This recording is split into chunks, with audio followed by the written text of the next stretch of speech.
Hi bro. జయప్రభాస్ అని comment చేసి చూడండి, జయప్రభాస్ అని కామెంట్ చేసి చూడండి. భయ్యా కల్కి మూవీపై ఎక్స్పెక్టేషన్స్ ఎలా ఉన్నాయి అండ్ సెకండ్ ట్రైలర్ చూసినప్పుడు మీకు ఎలా అనిపించింది? సూపర్ ఉంది నిజంగా. అండ్ మీ ఎక్స్పెక్టేషన్స్ అయితే చాలా హైలో ఉన్నాయి. దాంతో మనోడు ఆడియో లాంచ్లో బుజ్జి కారు వేసుకొని వచ్చాడు చూసా, బుజ్జి కారు వేసుకొని వచ్చాడు.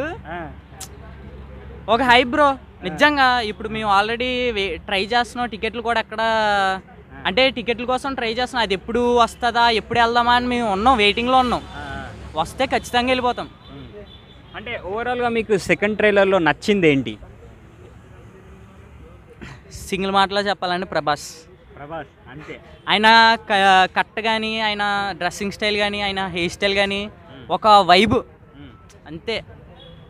ఆ డార్లింగ్ అంటే చాలు, ఇంకా గుండెలు పిండేసుకుంటాం. అంతే.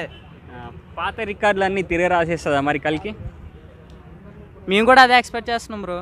ఖచ్చితంగా పైరసీ అన్నది లేకుండా ఉంటే ఖచ్చితంగా ముందు రికార్డుల కన్నా ఇప్పుడు బదలు కొడుతుంది. పాన్ ఇండియా కాదు, గ్లోబల్.